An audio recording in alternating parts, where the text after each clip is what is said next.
I generally don't like to talk about politics. This is really not my topic, not my specialty.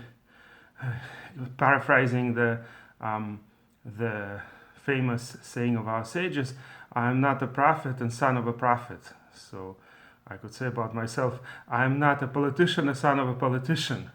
So I'm definitely not an expert in this topic, but the little bit I can say about it, I sometimes do mention, especially since we do live in the world we live in, and we cannot really put ourselves in a kind of bubble and be living completely segregated. We do find out things that are going on, and the news. And in particular, I actually come from a somewhat unusual background. There are a lot of Orthodox Jews who were not born in religious families and who became what is called Bali Tshuva, who became religious. But in particular, I have an unusual background. I, first of all, was born in the Soviet Union, so I have some knowledge of the Russian and Soviet culture, and I know what propaganda is like. I know how it works. Also, I was very good at math at some point. I was chosen to be on the International Math Olympiad. That's the 6 best teenagers from high school that go to represent the United States, and I got a silver medal there. By the way, silver medal does not mean, like in sports, that it's number 2.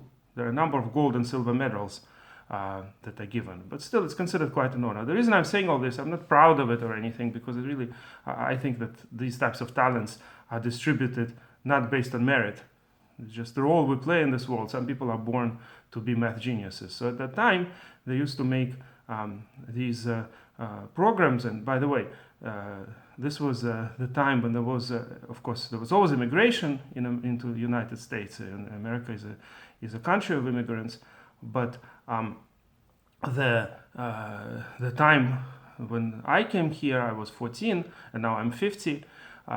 This was the time when the mass immigration was happening from the former Soviet Union, and there was a lot of really positive thinking from especially the mainstream media that was somewhat leftist, not the way it is right now. It moved to the left by far more right now, but at any rate, they always kind of wanted to show how great it is that there are all these immigrants, and that's why they I think that's why they specifically chose me for all kinds of programs. There was an article in New York Times, there was a program on, I think, Channel 4 or something in New York about me, all because, I don't think it was because I was the only one. There were other people, after all, who were winning Olympiads. But since I was also an immigrant, so they loved the idea. Whatever the case may be, I did deal with some newspapers and some TV stations already back then. And my impression was that these people are dumb. Sorry to say that. I mean, they're professional in what they do, by the way. They're good at propaganda, but they're not very smart. It's very hard to explain to them simple things. They just know how to... they're good at trying to promote specific things. They may be good at filming, let's say, but they're not really very smart. They're not smart at all, in fact. I remember how... we were sitting with the principal of Stuyvesant High School, and I think it was the New York Times at that time, the representative, the correspondent, and he just didn't understand certain things, and it wasn't really, you didn't need to be a genius to understand that. You just could see that these people are not very smart. So over time, of course, all these media outlets moved far to the left, and now they're not only not very smart, they're actually disgustingly fake. The fact that they're called fake news by a lot of people is actually correct. I think it was correct for Trump to call it fake news already years ago, because a lot of it is fake news. Again, they're good at what they do. The propaganda is well done, but I was born in the Soviet Union. I know how propaganda works. You know, I used to be, when I was a kid, that I thought I was so lucky. How could it be that out of all the countries I live in the fantastic Soviet Union, the only really free and fantastic country? I didn't realize that the level of even the simplest things, you had to stand in line to get the most common foods. You know, I had to go from store to store to get something, you know. This one maybe had sour cream, the other one had something else, and, you know, you couldn't get sausages anywhere. You had to give a bribe to the butcher to give you reasonable meat, not just bones and things like that. And I'm not even talking about that you couldn't express yourself. Obviously, anything you said was monitored very, very carefully. And if you said something wrong, you may end up in jail.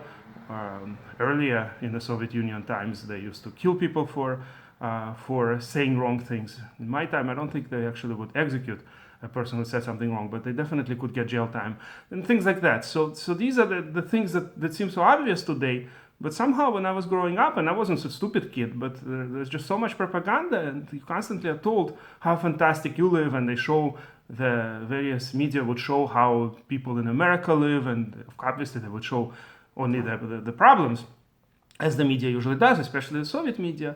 So the Soviet media agency called TASS, they used to specifically bring, all the different problems that America has, and it sounded like America is a place of no order, constant banditism, and all kinds of terrible things. And Russia is such a fantastic thing. Of course, in Russia, in the newspapers, they never discussed that anybody would be murdered. Nobody ever got murdered. At least reading the Russian newspaper, you could read about how the farmers are doing well, how the crop is being collected. By the way, in order to collect the crop in the Soviet Union, they would bring in workers from all kinds of other fields. The farmers, which constituted a much larger percentage than here in America, the farmers could not even couldn't even do their job.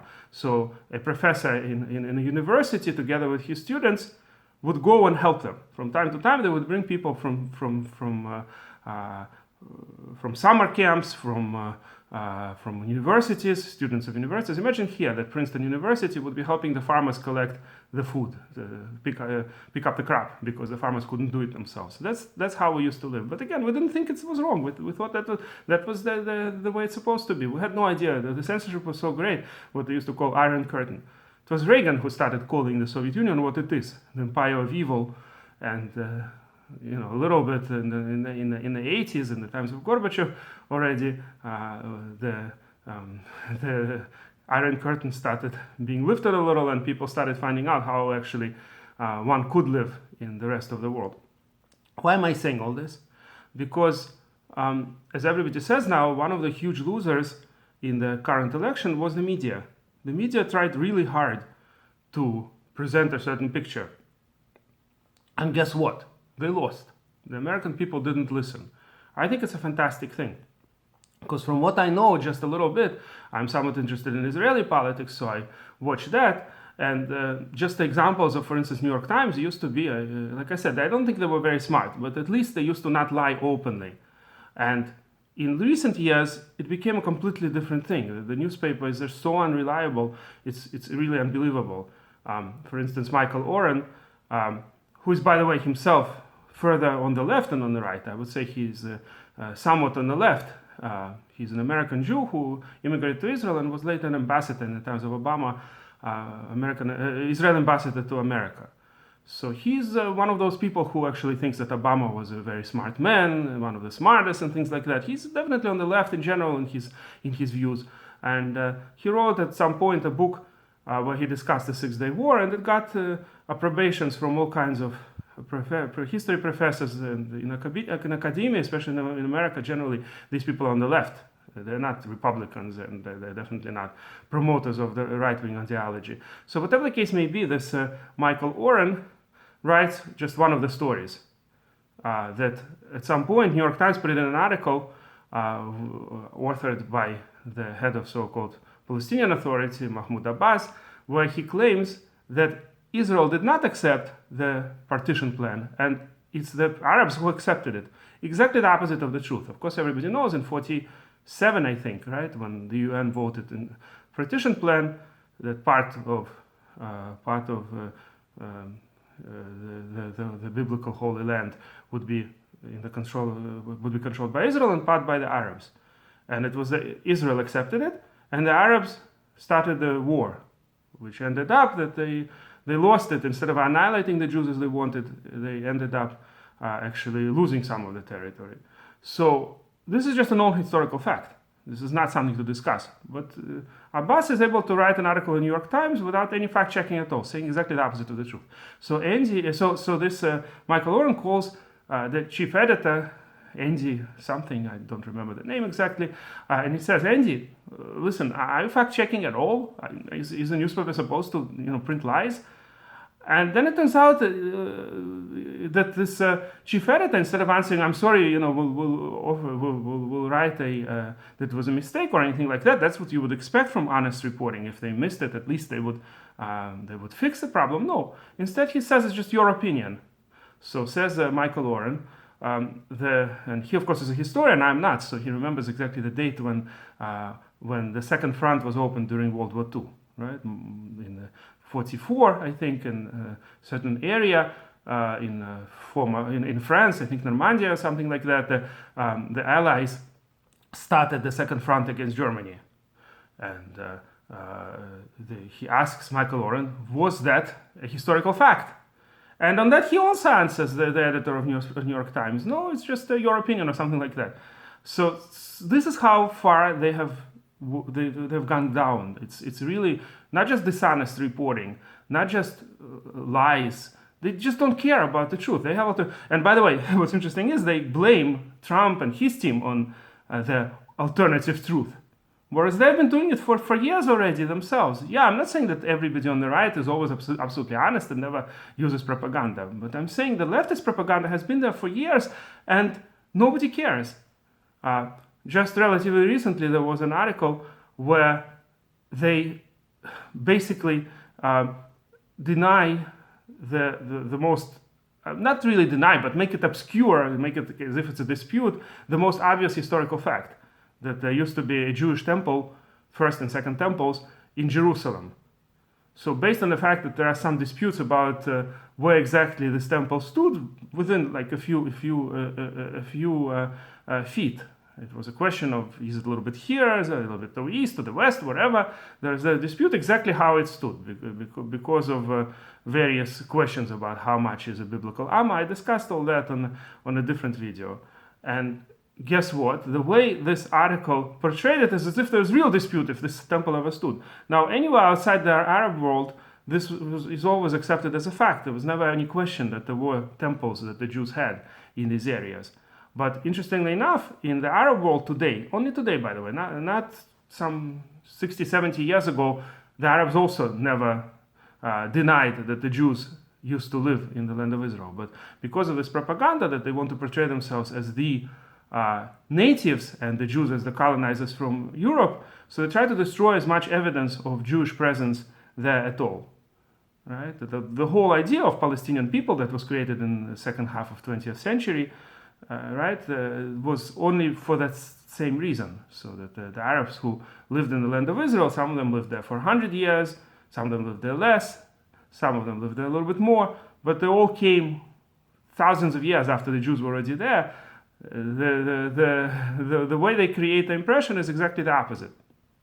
That they are the ones who were there from the times of Plishtim, that they're descendants of Plishtim, the so-called Philistines, right? That's the Palestinians today, which is completely not true, because Plishtim was already gone even in the times of the Romans. The Romans called this area Palestine in order specifically that people will forget that it used to be Judah, it used to be a Jewish land.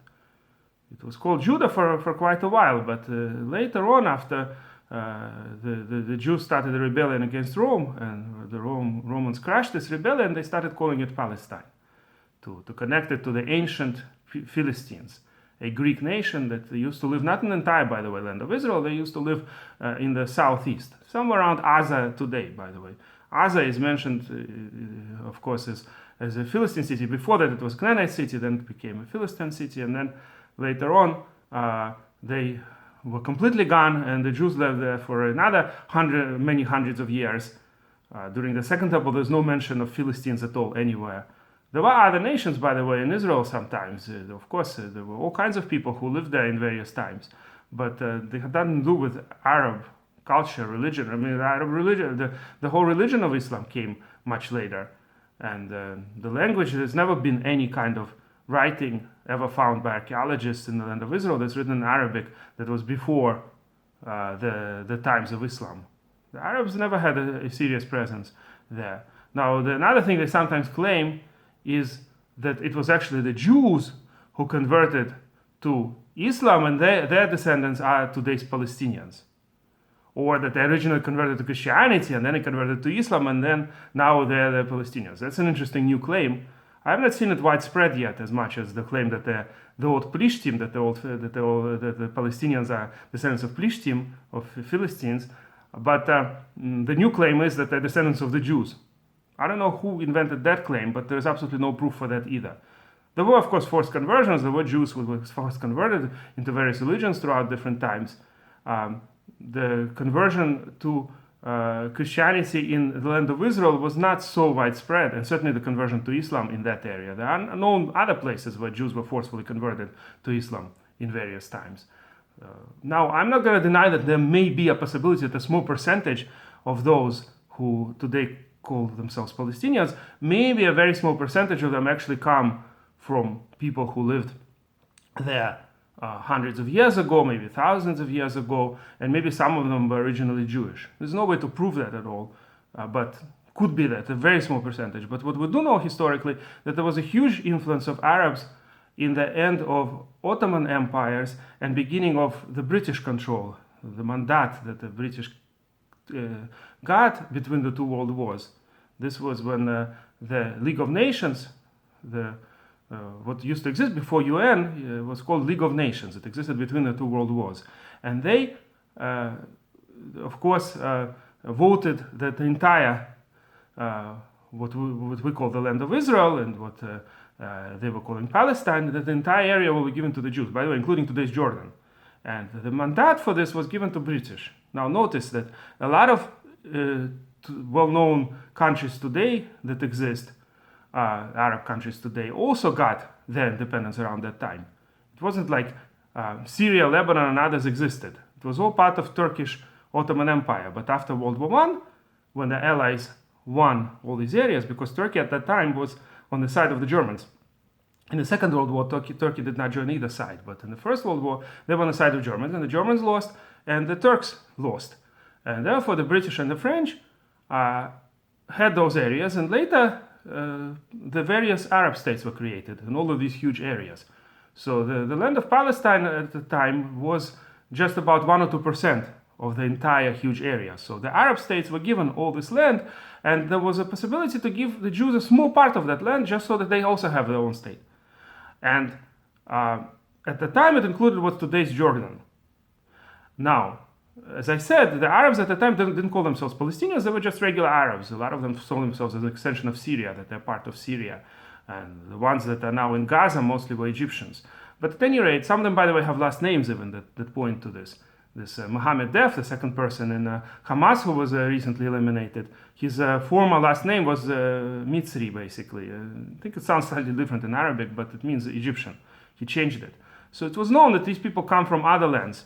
And what happened was, when the Jewish people started returning en masse to the land of Israel, there were always Jews, by the way, there was always a Jewish presence in the land of Israel. But when more and more were coming back, so jobs were created and infrastructure was created, and especially after the British took the mandat there was more and more jobs, and there was more and more Arabs moving in. So the vast majority of today's Palestinians are just regular Arabs who came in the last 150 maybe years or 100 years, not such a long time. They weren't there living for hundreds and hundreds of years. So even if some of the so-called Palestinians today come from the original Jews or any other people who lived, let's say, 2,000 years ago or more, there's no proof for that, there is no clear disproof for that, but it's certainly a very, very small percentage, because we know for sure that in the 18th or 17th century or other times, the number of Arabs living in the entire what's called Palestine, right, and what used to be just a province in a huge Turkish Empire, Ottoman Empire, the entire number of Arabs living in the land of Israel was very small. It was very backward, the whole area. It's exactly like the Torah predicted, that for longest time when we're in exile, these areas will be almost uninhabited. It's exactly how every traveler in various time period, up to Mark Twain just recently, all described it that way.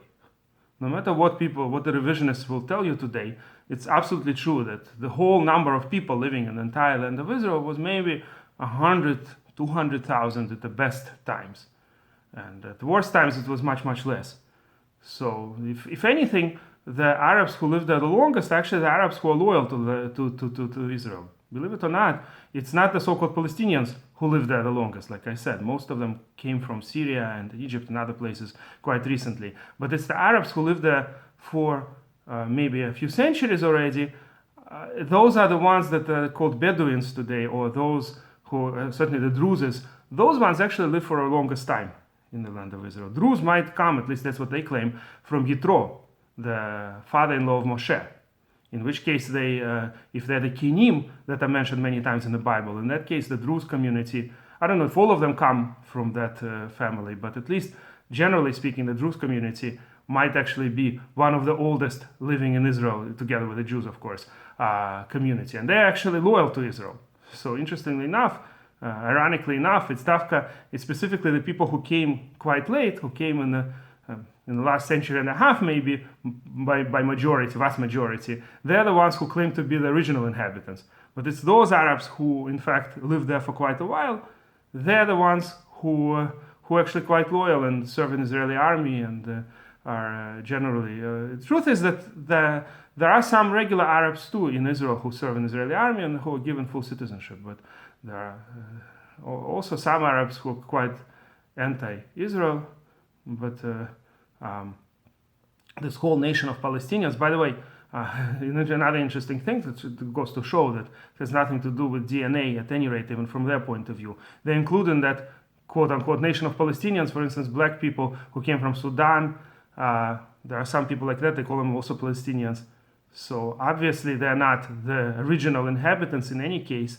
Now, I'm not talking here about, of course, the rights of people who generally live in that land to continue living there. I'm actually against expelling anybody. I think people should continue to live. It's just it has to be done in a way that everybody is safe. At some point I was even pro two-state solution, when it looked like this would be the real possibility of two states living side by side in peace. The problem is I don't see it happening. I don't see that giving, let's say, the West Bank to the Arabs and making a new Palestinian state in addition to Jordan, which already has mostly, even according to their words, even if Palestinian people, they consider themselves separate people, they already have a state, it's Jordan state, they're majority there.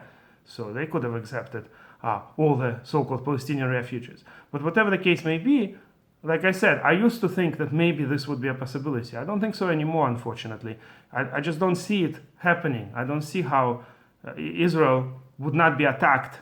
Anytime Israel gives the land to the Arabs and they create a terrorist entity there. By the way, in the West Bank right now, they haven't held elections for many, many years. So Abbas doesn't even have, according to any kind of reasonable estimate, he doesn't have the real power of a person elected by the majority of the population, because the elections weren't held for many years, and according to statistics, most people there support much more extreme groups.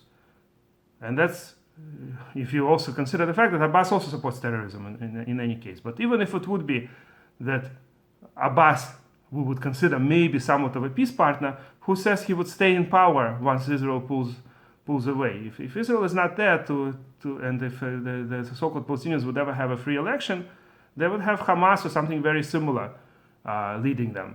And then they would be doing massacres to the Jews constantly, because they don't accept the two-state solution in any sense or form. The vast majority of so-called Palestinians do not accept any kind of Israel in any kind of borders. So I don't believe anymore in the possibility of two-state solution, that it would bring peace and security. It would bring actually bloodshed in the worst possible way, much worse than even what happened a year ago on October 7th. So that's why the way I see it is that there is only one solution, that Israel has to control those lands, at least for the foreseeable future, until either the so-called Palestinians will learn to live in peace, or maybe some kind of an integration. There are all kinds of unusual situations all over the world where there is a control of one country over a semi-independent other country. There are situations like that all over, where there is a country within a country, and that country doesn't have a full, complete independence, but it has semi-independent status. So something like that, maximal control for civilian things, minimal control for military things. That Israel will be protecting the Arabs in those lands from any kind of external enemy. The Israeli army will protect, but they will have the most control over their cities and the areas where they're concentrated, and hopefully Israel will be able to monitor any kind of terrorist activity there. Which is what is happening now. That's the only thing I could see.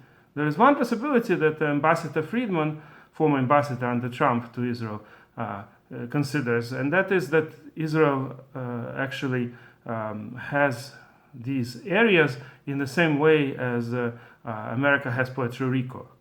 So in Puerto Rico, they vote in local election, but not in the general election. So they have the possibility to be semi-independent, but it's somewhat an American territory. So something similar could happen over there, especially if, as Professor Mordechai Kedar points out, since all the different, what they call hamul, mishpacha in Hebrew, a family, all the different families of Arabs, they're usually not in good relations with each other.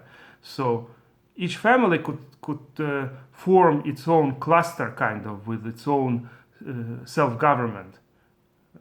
He uses as an example of a model United Arab Emirates.